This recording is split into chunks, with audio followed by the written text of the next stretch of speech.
Welcome back to perfect knowledge. चलिए शुरू करते हैं आज का। हम पार्ट 1, 2, 3 जो है 2019 के पेपर का हम बना चुके हैं दोस्तों। आज हम पार्ट 4 बना रहे हैं, जिसके अंदर हम जो हमारे 2019 के कुछ 10 से 11% जो रह गए थे उनको हम कवर करेंगे।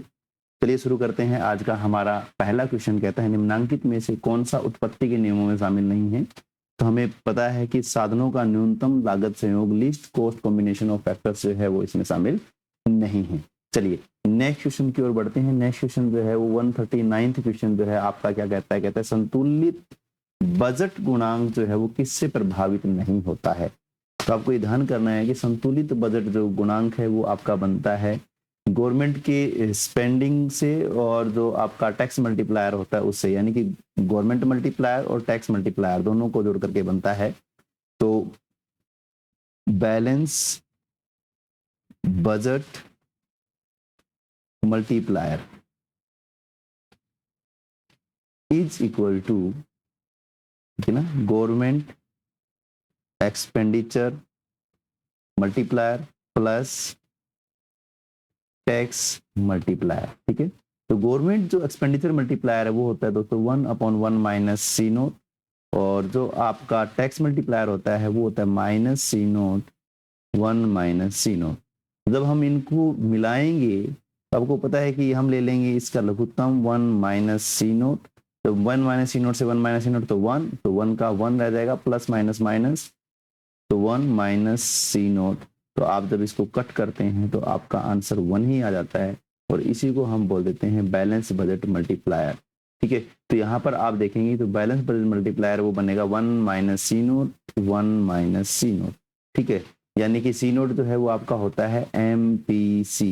ठीक है, तो यानी कि आप इसको ऐसे भी लिख सकते हैं या आप इसको ऐसे भी लिख सकते हैं कि 1 minus MPC divide by 1 minus MPC।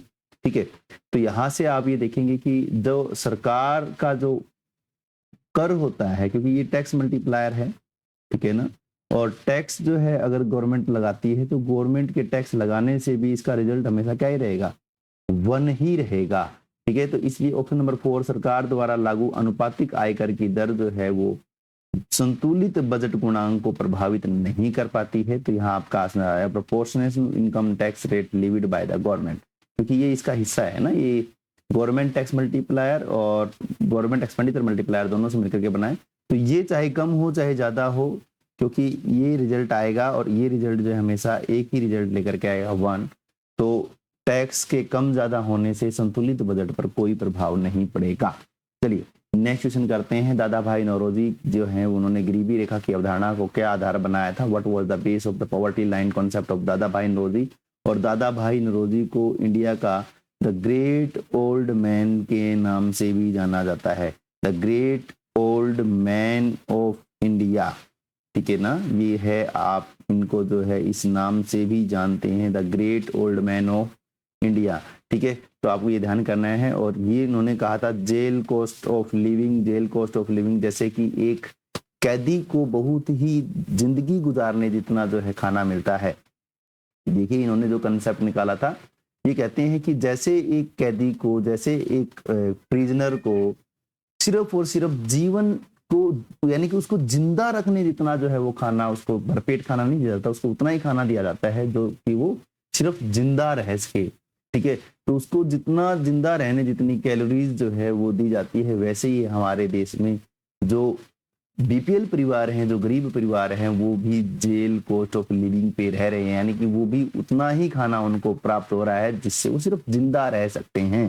ठीक है, तो यहाँ इन्होंने ये कंसेप्ट दिया था, और उसमें भी इन्होंने ये कहा था कि जो उनके बच्चे हैं जो बहुत कम खा पाते हैं, जो उनके बच्चे जो बहुत कम खा पाते हैं, वो तो जेल कॉस्ट ऑफ लिविंग से भी कम में रह रहे हैं। यहाँ ये कंसेप्ट जो है दादा भाई नौरोजी जी ने जो है जेल कॉस्ट ऑफ लिविंग का जो कंसेप्ट है वो यहाँ पर दिया था, आप ये ध्यान करेंगे। चलिए नेक्स्ट क्वेश्चन की ओर बढ़ते हैं। नेक्स्ट क्वेश्चन जो है आपका 141 जो है वो ये क्या कहता है? कहता है which of the following is the best average to estimate caste based population from total population of India? कहता है भारत की कुल जनसंख्या में से जाति आधारित जनसंख्या की गणना करने के लिए सर्वोत्तम माध्य जो है वो निम्न में से कौन सा होगा? देखिए जब हम कास्ट की बात करते हैं तो पर्टिकुलर एक हमारे दिमाग में एक जो वेरिएबल है वो समझ में आता है जो कि न्यूमेरिक नहीं है, ठीक है ना, न्यूमेरिकल नहीं है एक तरीके से। उसको हम जो है वो, क्योंकि जब हम न्यूमेरिकल की बात करते हैं तो हम मीन मीडियन की बात कर सकते हैं, लेकिन ये न्यूमेरिकल नहीं है, ठीक है। ये आप कहेंगे कि इसमें आपको जो है वो बार डायग्राम जो है या हिस्टोग्राम आप जो कह सकते हैं हम, वो वाले आपको यहाँ देखने को मिलते हैं, ठीक है ना, जहाँ से आपको ये समझ में आता है कि कौन सी कास्ट जो है वो उसके कितना प्रभाव है। यानी कि यहाँ आप ये देखेंगे कि किस कास्ट का क्या प्रभाव है, और जो सबसे ऊंची बिल्डिंग है या सबसे ऊंचा जो स्तंभ है जिसको हम मोड बोल देते हैं, तो यहाँ आपको ये ध्यान करना है कि मोड जो है इसका राइट आंसर आ जाएगा, बहुलक जो है इसका राइट आंसर आ जाएगा, ठीक है ना। चलिए नेक्स्ट क्वेश्चन की ओर बढ़ते हैं। कहता है कि एक एकाधिकारी अपने लाभ को अधिकतम करने में तब सफल होगा जब, देखिए एक जो मोनोपोलिस्ट है वो अपने प्रॉफिट को तभी मैक्सिमाइज कर पाएगा, मोनोपोलिस्ट यानी कि एकाधिकारी, ठीक है ना, एकाधिकारी, तो आप ये ध्यान करेंगे तभी कर पाएगा जब आपको पता है कि वो संतुलन की स्थिति में होगा, ठीक है। और संतुलन की शर्तें जो हैं हमारी क्या होती हैं कि MC = MR और MC MR को नीचे से काटे, ठीक है।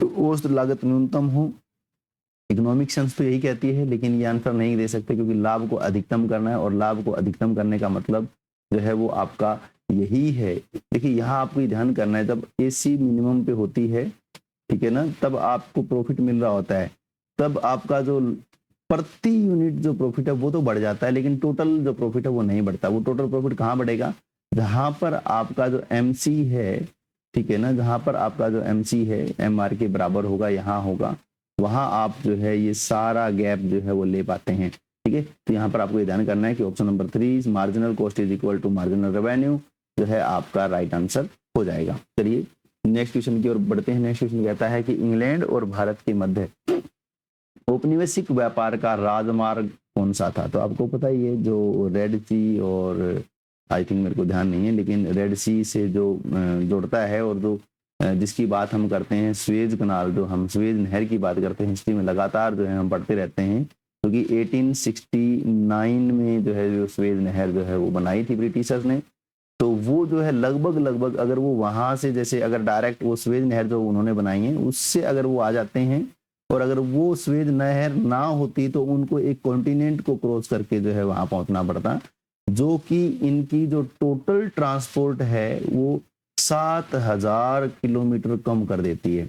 स्वेज नहर बनने से जो रूट है वो 7000 किलोमीटर जो है उसकी दूरी को कम कर देता है। ये आपको ध्यान कर लेना है कि कितना इंपॉर्टेंट हो गया, कैसे जो है ये आप ये कह सकते हैं कि कैसे कॉस्ट को रिड्यूस किया गया है। तो स्वेज नहर जो है इसका एक जीता जागता एग्जाम्पल है, जीता जाता उदाहरण है, ठीक है। 1869 में स्वेज नहर जो है इसका राइट आंसर हो जाएगा। नेक्स्ट क्वेश्चन की ओर बढ़ते हैं। नेक्स्ट क्वेश्चन जो आपका कहता है कि अल्पकाल में सीमांत लागत में परिवर्तन जो है डैश डैश डैश में परिवर्तन के कारण होता है, यानी कि in the short run marginal cost change due to change in. देखिए अल्पकाल में एक जो कॉस्ट होती है वो आपकी फिक्स्ड होती है, और एक कॉस्ट जो होती है वो आपकी वेरिएबल होती है, आपको पता ही है, ठीक है ना। तो यहाँ आपको ये ध्यान करना है कि जो भी वेरिएबल कॉस्ट होती है वही आपको जो है वो आपके मार्जिनल कॉस्ट में चेंज का कारण बनती है, ठीक है ना, क्योंकि जब आप वेरिएबल कॉस्ट के साथ में ही जाएंगे तभी आपकी जो है कॉस्ट चेंज होगी। चलिए नेक्स्ट क्वेश्चन की बात करते हैं। 140 जो है वो क्या कहता है, कौन से राज्य में जन्म के समय जीवन प्रत्याशा सबसे कम है, which state has the lowest life expectancy at birth. तो आपको देखना है यहाँ पर SRS का जो डेटा है वो यहाँ पर देखना है, ठीक है। SRS बुलेटिन जो है आपको देख लेना है यहाँ पर जा करके, ठीक है। यहाँ जहां तक मेरे को इस क्वेश्चन का आंसर आ रहा है वो मध्य प्रदेश जो है आपका यहाँ राइट आंसर हो जाएगा। यूपी मध्य प्रदेश जो है यहाँ पर जो लाइफ एक्सपेक्टेंसी है बहुत कम है, ठीक है। चलिए नेक्स्ट चलते हैं। कहते उपभोग की सीमांत प्रवृत्ति जो है उच्च हो तो निम्न में से कौन से कथन सत्य होंगे, ठीक है भाई। देखो क्या कह रहा है कि उपभोग की सीमांत प्रवृत्ति अगर जो है वो क्या हो, उच्च हो, तो निम्न में से कौन से कथन जो है वो सत्य होंगे। देखिए जब आपको पता है कि आपका जो है वो होता है 1 माइनस MPC = MPS, यानी कि हम ये कहेंगे कि ये अगर ज्यादा होगा तो MPS का रिजल्ट छोटा होगा, ठीक है। तो बचत की सीमांत प्रवृत्ति उच्च होगी, यानी कि MPS उच्च होगा नहीं, क्योंकि यहाँ पर एमपीसी उच्च है तो ये जो है ये तो कम होगा, तो पहला जो आपका गलत हो जाएगा। गुणक का मूल्य जो है वो उच्च होगा, तो आप कहेंगे कि कैसे होगा, देख लेते हैं। 1 माइनस एमपीसी, अब की बार एमपीसी को 0.5 रख लेते हैं एक बार के लिए, तो हम रखेंगे 1/1 माइनस 0.5 इज इक्वल टू 1/0.5। ठीक है, तो 0.5 से 1 को डिवाइड काटेंगे तो आएगा आंसर 2। ठीक है, अब इस एमपीसी को हम बढ़ा देते हैं, 0.8 कर देते हैं, बढ़ गई। एमपीसी को ऊंचा रखा, एमपीसी को ऊंचा रखा तो 1/1 माइनस 0.8, तो आपका आ गया 1/0.2। जब 0.2 को काटोगे तो आपका आंसर आ गया 5। ठीक है, जब 0.5 थी तो रिजल्ट 2 था, जब 0.5 से बढ़ा करके 0.8 किया गया तो रिजल्ट जो है वो 2 से बढ़ करके 5 हो गया, यानी कि गुणक का मूल्य भी उच्च होगा। जब एमपीसी उच्च होगी तो गुणक का मूल्य भी उच्च होगा। उपभोग की औसत प्रवृत्ति उच्च होगी, ये देखो एमपीसी का मतलब ही ये होता है कि आप जो है वो ज्यादा जो है वो आप खर्च कर रहे हैं, कंज्यूम कर रहे हैं अपने इनकम के रिस्पॉन्स में। ठीक है, तो उपभोग की उच्च प्रवृत्ति भी उच्च होगी, यस ये भी आपका सही होगा। स्वायत्त उपभोग उच्च होगा, ये हम नहीं कह सकते कि स्वायत्त उपभोग जो है वो उच्च होगा, ऑटोनोमस जो है वो तो आपका फिक्स रहता है। ठीक है, तो यहाँ आपका जो आंसर आ जाएगा 2 और 3 दोनों, बोथ 2 और 3 जो है यहाँ पर आपका राइट आंसर आ जाएगा। चलिए नेक्स्ट क्वेश्चन की ओर बढ़ते हैं। नेक्स्ट क्वेश्चन जो है आपका क्या कहता है, 147 जो क्वेश्चन है वो आपका क्या कह रहा है, एक बार देख लीजिए।